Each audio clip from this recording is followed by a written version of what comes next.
This is Deep Time Detective, and today we're solving a mystery hidden inside your own DNA. All right, so you've probably heard the story, right? The nice, neat picture of human evolution, us marching in a straight line, getting smarter, standing up taller, replacing everything that came before. Yeah, well, that story, it's completely wrong. The truth is way, way stranger, and it's literally hiding inside of you right now. And no, I'm not talking about ghosts in the supernatural sense. This is a biological haunting. It's history, written in your DNA, from relatives you've never met, from entire species of humans who are just gone. 9. Just let that sink in for a second. 100,000 years ago, there were at least 9 different kinds of humans sharing this planet. It was crowded. We were absolutely not alone. For almost all of human history, being the only ones around, that's the weird part. That's the exception, not the rule. So why did we get this so wrong for so long? Well, honestly, it's because the simple story was easier to believe. A story of simple conquest. Us versus them, and we won. But the real story, it's so much messier and way more personal. And here's the absolute game changer. Our ancestors, Homo sapiens, as they moved out of Africa, they met these other people. And yeah, sure, there was probably conflict, but that wasn't the whole story. They also fell in love. They had children together. They didn't just replace them, they absorbed them. And that legacy is still with us. Okay, so if some of these ancestors didn't leave much behind, how in the world do we find them? How do you find a ghost? Well, we had to invent a whole new kind of archaeology, a way to read the stories that the bones themselves just couldn't tell us. For like 100 years, finding old humans was all about bones. It was a game of shapes. Does this skull look different from that one? And the rule was simple. No fossil, no species. If you couldn't hold it in your hand, it didn't exist. But now, oh man, everything has changed. We're not just looking at bones anymore. We're reading the book of life itself, the DNA. And we're finding ghosts that left almost nothing behind. This is the magic key that unlocked everything. It's called ancient DNA, or aDNA.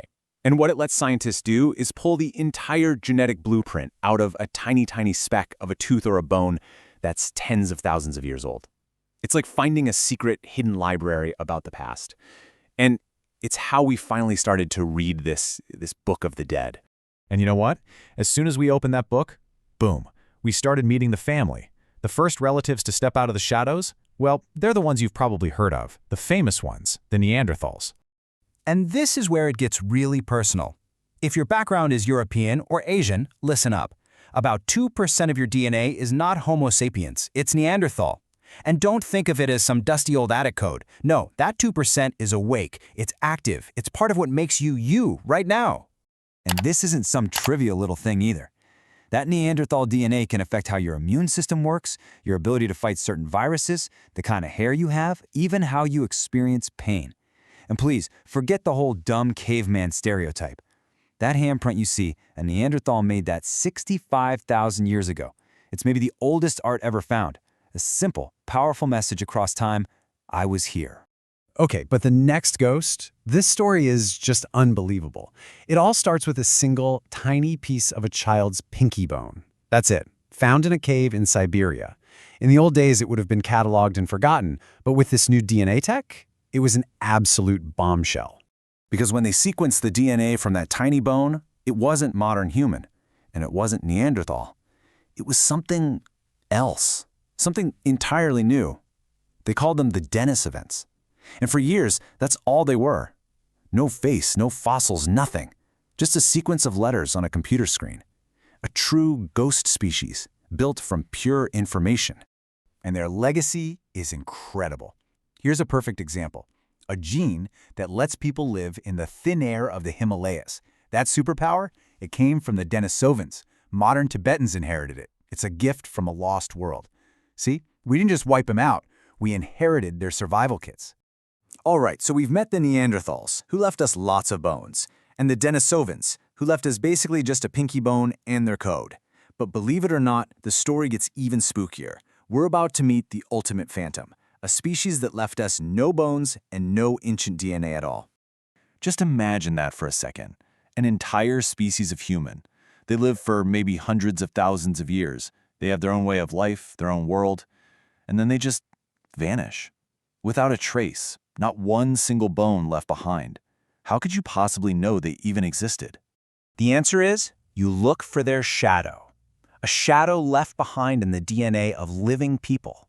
When scientists looked at the genomes of people in West Africa today, they found this big, mysterious chunk of DNA. It didn't match Homo sapiens, it didn't match Neanderthals or denisovans.